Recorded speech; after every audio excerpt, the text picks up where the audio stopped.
Commander Zalthor had seen war across 17 star systems. His carapace bore the scars of plasma burns. His 3 eyes had witnessed the fall of civilizations. And his 4 arms had held weapons that could level mountains. In his 2 centuries of military service to the Galactic Coalition, nothing had ever made him freeze in genuine fear until he met the humans. Rose Martinez adjusted her ponytail casually as she stood in the briefing room of the UNSC Defiance, reviewing the mission parameters on her datapad.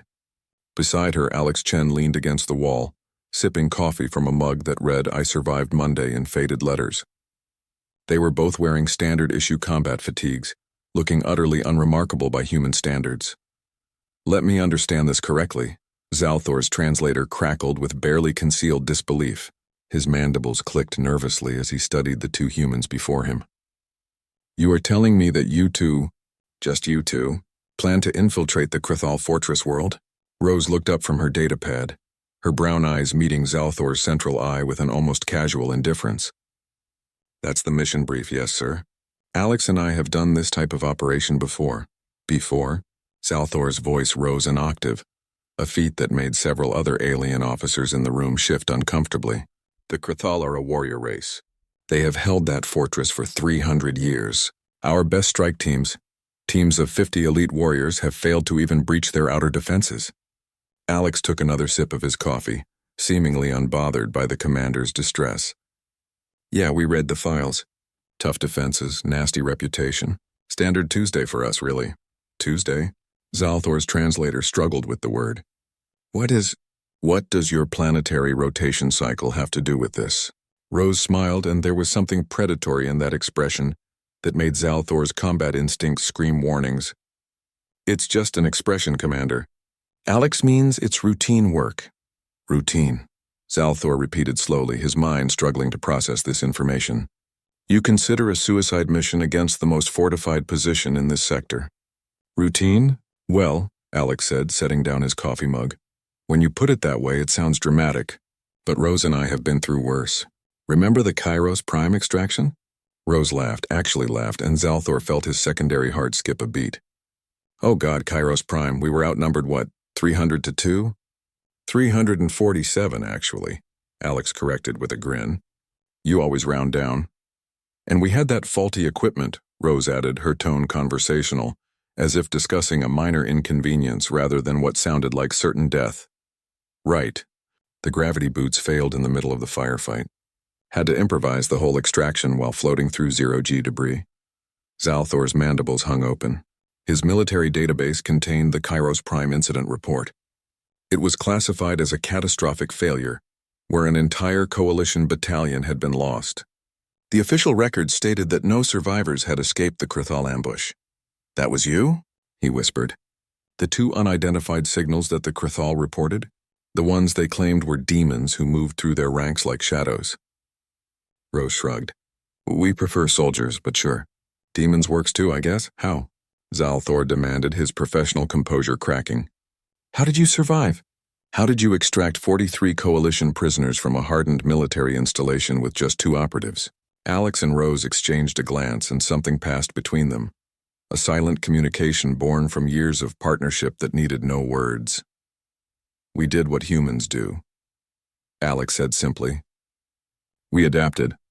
We improvised. We refused to quit. But the odds, Commander," Rose interrupted gently, her voice taking on a more serious tone. "With respect, odds are just numbers. They don't account for determination. They don't factor in the fact that Alex and I have trained together for 8 years. They don't calculate human stubbornness." "Stubbornness," Zalthor repeated, his translator making the word sound almost like a curse. "It's kind of our thing," Alex explained. "See, humans, we're not the strongest species. We're not the fastest. We don't have natural armor or weapons. Hell, our homeworld is what the rest of the galaxy calls a death world, and we didn't even realize that wasn't normal until we met you guys."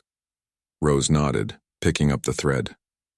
"We evolved on a planet that constantly tried to kill us. Predators, diseases, weather, other humans, everything was a threat. So we learned to be persistent. We learned that giving up meant death, so we just stopped giving up. Our training isn't about making us superhuman," Alex continued.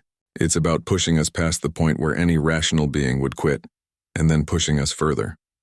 It's about teaching us that impossible is just another word for difficult. Zalthor stared at them both, his combat-hardened mind trying to reconcile what he was hearing with everything he knew about warfare. This is madness. Probably, Rose agreed cheerfully. But it's effective madness. The Krathal will be expecting a large assault force, Alex explained, his tone shifting to a more professional briefing mode. They'll have their defenses oriented outward, anticipating a conventional attack. They won't expect two operators to infiltrate through their waste reclamation system. The waste? Zalthor's mandibles clicked in what might have been horror. You're going through the sewage? Not the fun part of the job, Rose admitted, but we've done worse. Besides, their biometric sensors won't be calibrated for human signatures. We'll be invisible to their security grid. Once inside, Alex continued, pulling up a holographic map. We'll make our way to their central power distribution hub. Rose will plant the charges while I provide overwatch and handle any guards. 17 minutes later, their shields drop. And the Coalition fleet moves in. 17 minutes inside the most secure fortress in the sector, Zalthor said weakly. 18 if we stop for snacks, Rose joked, then caught Zalthor's expression. Sorry, humor helps with the stress. Yes, 18 minutes, maybe 20 if complications arise.